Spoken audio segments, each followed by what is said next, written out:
इस संस्कृति में कोई कितना ही बड़ा शूरवीर क्यों ना हो, उस शूरवीर को उसकी मां के नाम से ही जाना जाता है।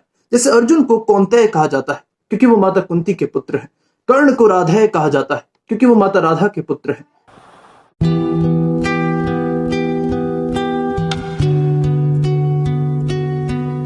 निस्वार्थ प्रेम क्या है?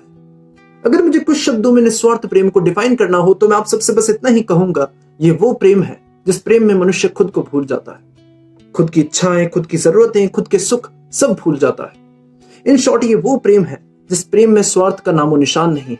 बट मनुष्य के लिए स्वार्थ को छोड़ पाना ये बहुत कठिन है।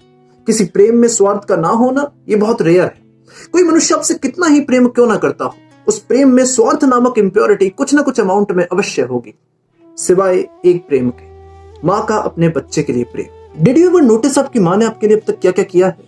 जब आप छोटे से शिशु थे, आपका मल मूत्र सब उन्होंने ही साफ किया, आपके लिए आजीवन भोजन बनाया। बचपन में आपको चैन से नींद आए इस कारण से न जाने उनकी कितनी रातें खराब हुई है। अगर आपको घर आने में थोड़ी देर लग जाए तो वो समय उनके लिए युगों के समान बीतता है। आपकी छोटी सी बुरी आदत को सुधारने के लिए वो सुबह शाम आप पर क्रोध करती है, आपको डांटती है, आपके पीछे लग जाती है। ये सब वो क्यों करती है? ये सब कर उन्हें क्या मिलता है? कुछ भी नहीं। ये सब वो सिर्फ इसलिए करती हैं क्योंकि वो आपसे निस्वार्थ प्रेम करती है। उन्हें सिर्फ आप याद हो, वो खुद को भूल चुकी है।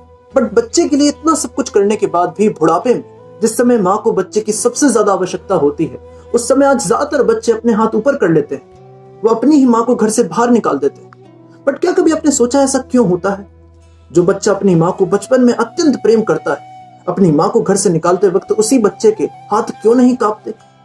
इसे थोड़ा समझना होगा। आज जिस एनवायरमेंट में हम रह रहे हैं, आज जिस संगति में हम रह रहे हैं, आज जैसी मूवीज हम देख रहे हैं, वो एनवायरमेंट, वो संगति, वो मूवीज हम ऐसा बना रहे हैं। फॉर एन एग्जाम्पल, जब हम कोई ऐसी मूवी देखते हैं जिसमें बहुत ज्यादा वायलेंस है, जब हम उन मूवीज में देखते हैं एक मनुष्य दूसरे मनुष्य को मार रहा है, उसे पीट रहा है, उसे गाली दे रहा है, तब उन मूवीज के वायलेंट कैरेक्टर्स धीरे धीरे हमारे चरित्र में उतरने लगते हैं। हम अपनी ही माँ पर क्रोध करने लगते हैं, हम अपनी ही माँ को डांटने लगते हैं। और एक दिन ऐसा आता है जब हम अपनी ही माँ को घर से बाहर निकालते वक्त ज्यादा सोचते नहीं। अगर हमें इन सब चीजों को बदलना है तो हमें भारतीय संस्कृति को धारण करने वाले मनुष्यों के चरित्रों को जानना होगा। हमें जानना होगा कि इस संस्कृति में माता का क्या स्थान है। इस संस्कृति में कोई कितना ही बड़ा शूरवीर क्यों ना हो, उस शूरवीर को उसकी माँ के नाम से ही जाना जाता है। जैसे अर्जुन को कौन्तेय कहा जाता है क्योंकि वो माता कुंती के पुत्र है। कर्ण को राधेय कहा जाता है क्योंकि वो माता राधा के पुत्र है। भीष्म पितामह को गंगा पुत्र कहा जाता है क्योंकि वो माता गंगा के पुत्र है। और हनुमान जी को अंजनी पुत्र क्योंकि वो माता अंजनी के पुत्र है। भगवान भी जब इस धरा पर आए तो उन्होंने भी माता की क्या महिमा है ये पूरे विश्व को बताया। माता कैकेयी ने जब प्रभु श्री रामचंद्र को 14 वर्ष के वनवास के लिए भेज दिया, तब भी प्रभु श्री रामचंद्र के मन में जो माता कैकेयी के लिए सम्मान था वो कम नहीं हुआ। वनवास जाते वक्त और वनवास से आते वक्त उन्होंने सबसे पहले माता कैकेयी के ही चरण छुए। भगवान श्री कृष्ण ने भी अपनी लीलाओं के माध्यम से ये दर्शाया कि एक माँ कितनी भोली होती है, एक माँ कितनी सरल होती है। भगवान श्री कृष्ण के इतने सारे कारनामे करने के बाद भी माता यशोदा ने कभी यह स्वीकार ही नहीं किया कि भगवान श्री कृष्ण भगवान है। उनके लिए तो वो हमेशा से उनके कन्हैया ही थे। ब्रह्मांड घाट पे जब भगवान श्री कृष्ण ने माता यशोदा को पूरा ब्रह्मांड अपने मुख में दिखा दिया, तब भी माता यशोदा ने भगवान श्री कृष्ण को भगवान स्वीकार नहीं किया। उल्टा वो चिंतित हो गई कि मेरे लल्ला के मुंह में पूरा ब्रह्मांड किसने डाल दिया। माता यशोदा की भांति हम सब की माएं भी बहुत भोली हैं, उनका प्रेम बहुत सरल है।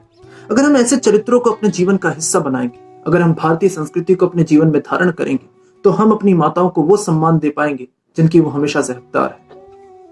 तो आज के लिए सिर्फ इतना ही। उम्मीद है ये वीडियो आपको पसंद आई होगी। उम्मीद है इस वीडियो का मोटिव आपको समझ में आया होगा। अगर इस वीडियो का मोटिव समझ में आया और अगर आपको लगता है ये मोटिव औरों तक भी पहुंचना चाहिए तो इस वीडियो को शेयर कर दें। मैं मिलता हूं आप सबसे किसी और नेक्स्ट वीडियो में। तब तक के लिए राधे कृष्णा।